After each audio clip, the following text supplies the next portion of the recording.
Kepulan asap disertai kobaran api membakar truk milik unit pengelola kepegawaian Badan Air Dinas Lingkungan Hidup Pemprov DKI Jakarta yang sudah tak terpakai di Jalan Dan Mogot, Kalideres, Jakarta Barat. Sejumlah petugas pemadam kebakaran yang tiba di lokasi langsung melakukan upaya pemadaman.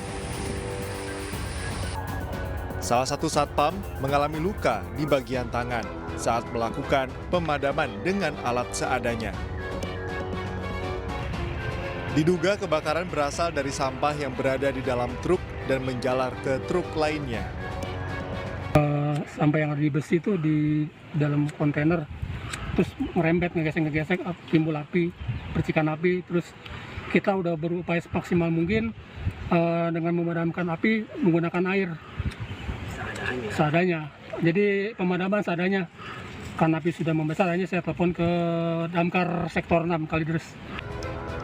Api berhasil dipadamkan dengan bantuan 2 unit mobil pemadam kebakaran dari sektor Kalideres yang diterjunkan ke lokasi. Sementara tidak ada korban jiwa dari peristiwa kebakaran ini.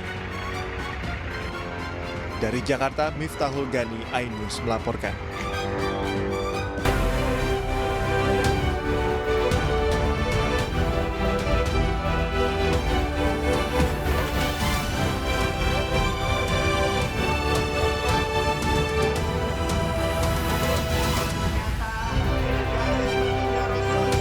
Ribuan warga mengikuti aksi damai bela Palestina di Depok, Jawa Barat dan berhasil mengumpulkan donasi 2,2 miliar rupiah.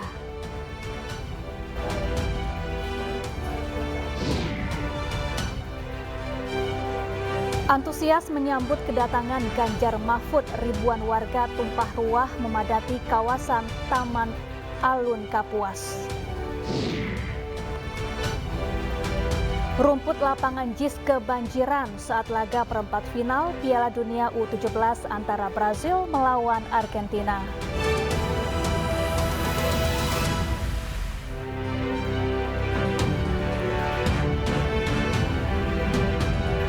Halo, selamat sore pemirsa. Demikian tadi berita pilihan iNews Sore bersama saya Syafaati Suryo. Pemirsa, aparat kepolisian Polres Bitung, Sulawesi Utara melakukan olah TKP pasca bentrokan antara 2 ormas di pusat kota Bitung, Sulawesi Utara.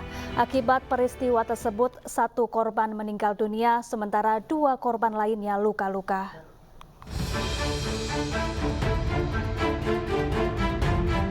Sejak Minggu pagi, tim gabungan Polres Bitung dan Polda Sulawesi Utara melakukan penjagaan ketat di kawasan pusat kota Bitung, Sulawesi Utara. Hal ini dilakukan untuk mengantisipasi adanya bentrok susulan antara 2 ormas yang sebelumnya terjadi pada Sabtu sore kemarin. Selain itu, polisi juga telah menggelar olah TKP di lokasi kejadian dan melakukan pemeriksaan terhadap para pelaku kericuhan. Perlu kami sampaikan bahwasanya sampai sekarang di situasi Kamtibmas di Kota Bitung masih aman terkendali. Gitu. Ya.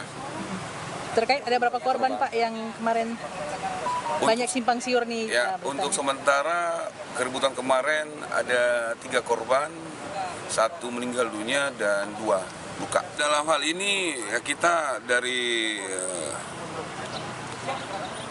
Polres Bitung di backup oleh Polda Sulut, kita akan melaksanakan penegakan hukum tentunya kepada pelaku-pelaku yang membuat rusuh atau pelaku-pelaku tindak pidana yang telah memakan korban ini. Aparat kepolisian juga meminta warga untuk tidak terprovokasi dengan video-video yang beredar dan menjaga situasi kondusif di Kota Bitung. Saya beserta dengan aparat keamanan, sehingga Pak Dandim juga menghimbau kepada seluruh masyarakat, tolong bantu kami bisa menciptakan Kota Bitung ini yang aman. Ya. Kalaupun ada video-video yang beredar, kami berharap tidak menyebarluaskan ataupun tidak terprovokasi, ya, sehingga menimbulkan beberapa polemik. Sebelumnya bentrokan terjadi antara 2 ormas di pusat kota Bitung, Sulawesi Utara Sabtu sore kemarin. Bentrokan diduga terjadi karena adanya kesalahpahaman antara 2 kubu ormas saat saling melintas. Akibat peristiwa ini 2 warga dikabarkan mengalami luka, sementara 1 warga lainnya meninggal dunia. Dari Bitung, Sulawesi Utara, Francine Darungo, iNews melaporkan. Pemirsa, Stadion JIS menjadi sorotan saat menggelar perempat final Piala Dunia U17 antara Brazil melawan Argentina. Hal ini dikarenakan rumput lapangan sempat tergenang air dan menunda pertandingan hingga 30 menit.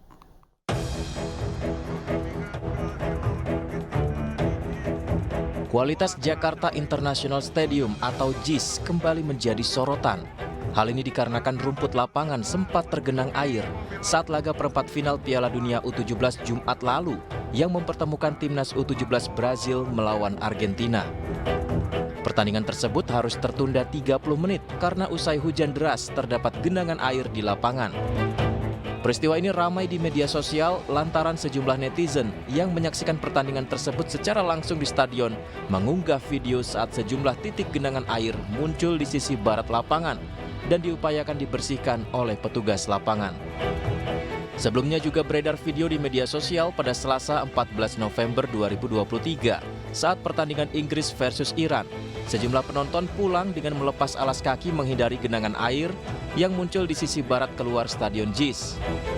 Masyarakat pun heran, mengapa stadion besar JIS yang disiapkan untuk salah satu stadion menggelar laga sekelas Piala Dunia U17, rumputnya bisa tergenang. Ya, kenapa rumput lapangan JIS sempat tergenang air hingga menunda pertandingan 30 menit? Untuk membahasnya sudah bergabung bersama kami, ada anggota Exco PSSI, ada Pak Arya Sinulinga, dan pengamat sepak bola Pak Anton Sanjoyo. Selamat sore Pak Arya dan Pak Anton, apa kabar? Selamat sore. Selamat sore Pak Anton. Selamat sore Pak Arya. Ya, saya ingin ke Pak Arya terlebih dahulu. Pak Arya, apa penjelasan PSSI terkait lapangan JIS yang tergenang banjir dan membuat pertandingan antara Brazil versus Argentina sempat delay hingga 30 menit? Ini perlu saya jelaskan dulu ya, bahwa setelah JIS ini dibangun, belum pernah ada pertandingan sepak bola agenda resmi FIFA atau PSSI di sana.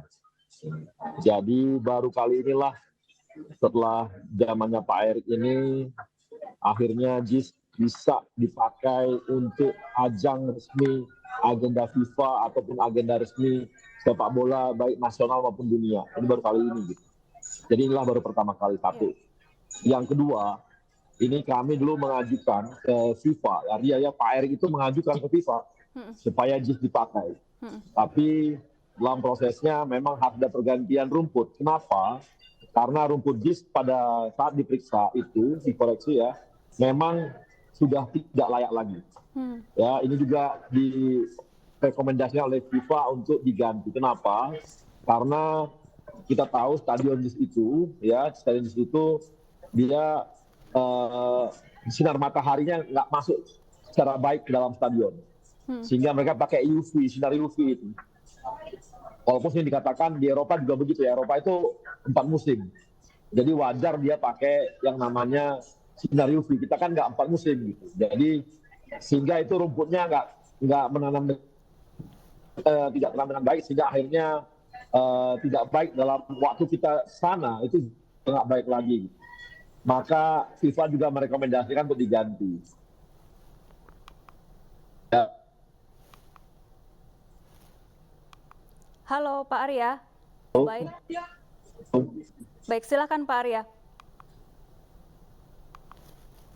Baik, sayang sekali komunikasi kita dengan Pak Arya sedikit terganggu. Pak Anton, apakah seharusnya peristiwa yang terjadi di JIS pada pertandingan Jumat malam bisa diantisipasi agar tidak tergenang banjir dan mengganggu jalannya pertandingan? Pak Anton. Ya.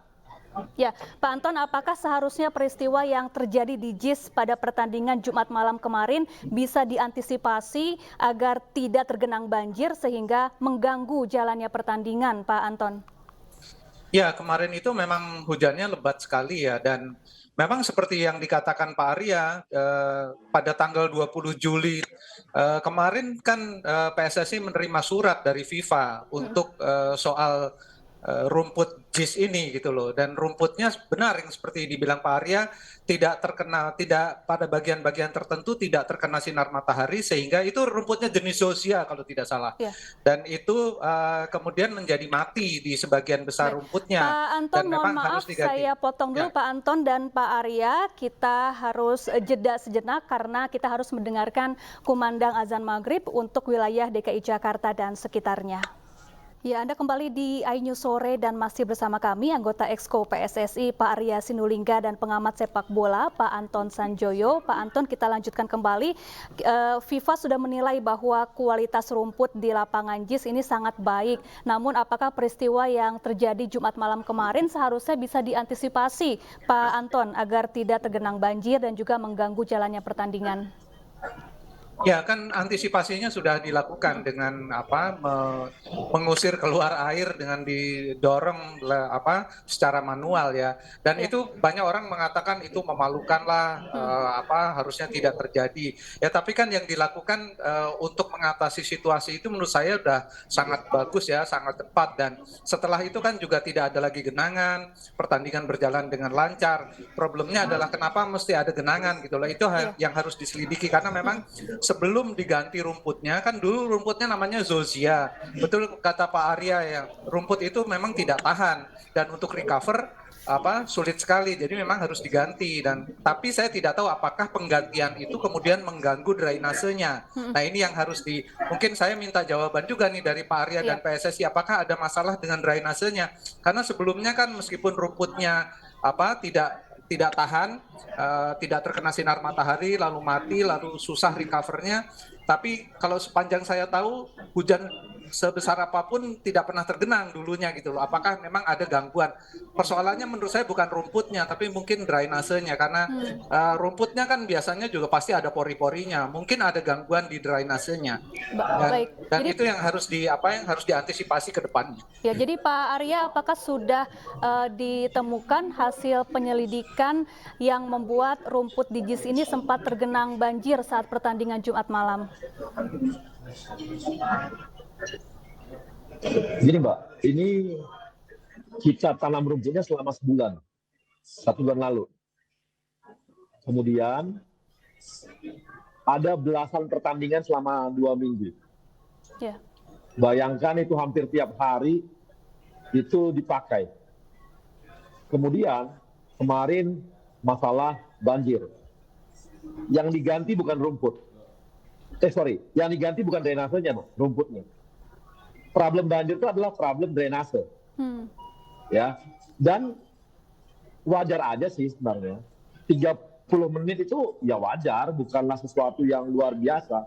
Yang kategori kalau luar biasa adalah ketika ternyata tidak lagi bisa dipakai. Jadi wajar saja ada yang namanya rumputnya itu ya 30 menit di mana-mana kalau hujan deras banget gitu ya. Ya habis itu bisa dipakai lagi dan lancar lagi gitu. Jadi bukan masalah rumput loh, itu masalah drainasenya gitu. Tapi oke lah. Tapi itu pun masalah drainasenya 30 menit udah bisa dipakai lagi loh. Iya. Di tempat lain bisa nggak dipakai lagi malah. Karena nunggu dulu. Jadi sebenarnya ini kalau saya lihatnya, kalau orang-orang yang yang suka lihat pertandingan bola dan sebagainya, ini sesuatu yang wajar, bukan sesuatu yang luar biasa. Tapi kita kan tahu ini rame kan hanya gara-gara ada unsur-unsur politis lah. Tapi nggak apa-apa, biarin aja. Karena kalau orang yang di bola itu paham hal-hal yang begini, dan 30 menit langsung lancar lagi, dan nggak ada keluhan dari tim yang bermain pada saat itu. Sama sekali nggak ada keluhan mengenai hal tersebut. Dan mereka bisa bermain bola dengan baik, dan kita menonton dengan baik, artinya pantulan bolanya lancar semua. Lah, lalu gimana? Kalau waktu itu kan gitu ya, yang main aja santai gitu. Dan pengamat bola juga pasti santai aja ini, gara-gara ada unsur itu aja. Tapi udah nggak apa-apa, biasa aja. Baik Pak Anton, tanggapan Anda Pak Anton, karena meskipun sempat tergenang banjir selama 30 menit, namun permainan bisa berjalan dengan lancar. Ya, memang kan kalau di Sijalak Harupat pun kan hujan besar sekali, tapi memang nggak perlu didorong airnya gitu. Jadi betul ini urusannya dengan drainasenya. Tapi kalau didilai hanya 30 menit lalu pertandingan bisa berjalan normal sih menurut saya tidak menjadi isu yang sangat besar. Itu biasa aja dalam sebuah pertandingan sepak bola internasional, biasa saja. Cuma memang ini ke depan kan stadion ini kan mungkin masih akan dipakai untuk perhelatan internasional lagi gitu loh. Jadi yang harus apakah drainasenya, apakah kalau soal rumputnya saya kira sih rumput apapun kan pasti bisa menyerap air gitu loh. Tapi kalau serapannya kemudian di bawahnya tidak mengalirkan air, nah itu jadi problem. Nah itu yang harus diselidiki di Jakarta International Stadium. Baik Pak Arya, kalau kita membaca komentar dari warganet, kemudian beberapa pihak juga mengatakan mengapa atap Stadion JIS tidak ditutup begitu. Bagaimana sebetulnya prosedur penutupan atap JIS ini Pak Arya? Saya kalau mengenai atap JIS saya nggak ngerti. Serius. Baik. Nggak ngerti. Jadi Baik, kalau soal menurut Anda Pak Anton, saya nggak paham juga. Ya, kalau menurut Anda Pak Anton? Ya gini, sebetulnya sepanjang pengetahuan saya, pertandingan semua di bawah bendera FIFA itu pertandingan di stadion yang outdoor. Kecuali ada kondisi-kondisi khusus, karena beberapa pertandingan Piala Dunia tahun 2002 juga kalau tidak salah, ada yang digelar di stadion indoor. Tapi pada prinsipnya pertandingan di bawah FIFA itu pertandingan outdoor. Jadi ini dulu yang harus saya jelaskan.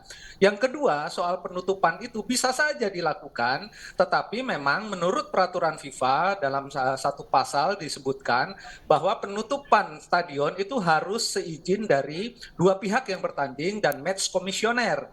Dan itu harus dirapatkan terlebih dahulu karena menyangkut hal-hal yang menyangkut soal non teknis. Nah, ini yang mungkin tidak dilakukan. Tetapi tidak dilakukan itu kenapa, kan pasti ada alasannya gitu loh. Jadi menurut saya soal penutupan ini juga bukan hal yang stadion kan bisa dibuka tutup, tapi kan menutup stadion, atap stadion itu ada prosedurnya menurut FIFA, dan prosedur itu cukup rumit gitu loh. Harus ada rapat dulu lah, paling tidak rapat 10 menit antara dua pihak dan match komisionernya untuk menentukan apakah ini harus ditutup. Tapi ketika itu menurut saya match commissioner memutuskan tidak perlu ditutup gitu loh, karena mungkin dia tidak menyangka juga akan tergenang air. Tapi setelah tergenang air pun airnya kan bisa diusir keluar hanya dalam 30 menit. Jadi sebetulnya udah bukan isu lagi itu soal apakah JIS itu kok tidak ditutup dan macam-macam. Jadi rasanya sih sudah selesai lah. Kalau ditutup atau tidak itu,